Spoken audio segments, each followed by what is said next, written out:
ಝೈನುದ್ದೀನ್ ಹತ್ಯಾಯತ್ನದ ಆರೋಪಿಗಳು ಪೊಲೀಸರ ಕಣ್ಣೆದುರಿನಲ್ಲಿ ರಾರಾಜಿಸುತ್ತಿದ್ದರೂ ಪೊಲೀಸರು ಆರೋಪಿಯನ್ನ ರಕ್ಷಿಸುತ್ತಿರುವುದಕ್ಕೆ ಆರೋಪಿಸಿ ಎಸ್ಡಿಪಿಐ ಮಂಜೇಶ್ವರ ವಲಯ ಸಮಿತಿಯ ವತಿಯಿಂದ ಕುಂಬಳೆ ಪೊಲೀಸ್ ಠಾಣೆಗೆ ಪ್ರತಿಭಟನಾ ಮೆರವಣಿಗೆಯನ್ನ ನಡೆಸಿದರು.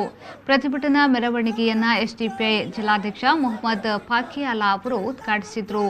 ಬಳಿಕ ಮಾತನಾಡಿದ ಅವರು, ಅರಿಕಾಡಿ ಕಡಾವತ್ ಎಸ್ಡಿಪಿಐ ಬ್ರಾಂಚ್ ಅಧ್ಯಕ್ಷನಾಗಿದ್ದ ಝೈನುದ್ದೀನ್ ಎಂಬ ಯುವಕನನ್ನ ಹತ್ಯಾಯತ್ನ ನಡೆಸಿದ ಆರೋಪಿಗಳನ್ನು ಪೊಲೀಸರು ಈ ತನಕ ಬಂಧಿಸದೇ ಇರುವುದು ಖಂಡನೀಯ.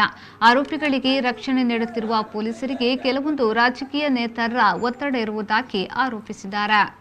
പ്രവർത്തകൻ സൈനുദ്ദീനെ വധിക്കാൻ ശ്രമിച്ചിട്ട് ഇന്നൊക്കെ മാസങ്ങൾ തികയുകയാണ്. എന്നിട്ട് പോലും പോലീസിന്റെ ഭാഗത്ത് നിന്ന് ഒരു പ്രതികളെയോ അല്ല അവർ ഉപയോഗിച്ച വാഹനങ്ങളെ പോലും ഇതുവരെ കസ്റ്റഡിയിലെടുക്കാൻ കഴിയാത്തത് വളരെ ദൗർഭാഗ്യകരമാണ്. അതുകൊണ്ട് തന്നെ ഞങ്ങളിതൊരു സൂചന സമരം മാത്രമേ ആയിട്ട് കാണുന്നുള്ളൂ. ഈ വരും ദിവസങ്ങളിൽ ഇതിന് ശക്തമായ നടപടി പോലീസ് എടുത്തില്ല എങ്കിൽ തീർച്ചയായും ഇവിടെയുള്ള എല്ലാ സംവിധാനങ്ങൾക്കും SP ഓഫീസ് അടക്കമുള്ള മാർച്ച് ഞങ്ങൾ ചെയ്യാൻ വേണ്ടി ഞങ്ങൾ തീരുമാനിക്കും. എന്നിട്ട് ഞങ്ങൾ ശക്തമായ പ്രതിഷേധവുമായി മുന്നോട്ട് പോകും.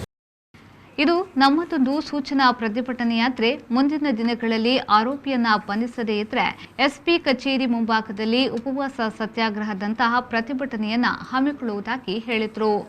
ಅಶ್ರಫ್ ಬಡಾಚೆ ಅಧ್ಯಕ್ಷತೆ ವಹಿಸಿದ್ರು. ಮುಬಾರಕ್ ಕಡಂಬಾರ್, ಸಿರಿ ಪಾವೂರು, ಆಲಿಶಂ, ಅನ್ವರ್, ನಾಸೀರ್ ಭಮ್ರಾಣ ಮೊದಲಾದವರು ಪ್ರತಿಭಟನೆಯ ಮುಂದಾಳತ್ವವನ್ನು ವಹಿಸಿದ್ರು.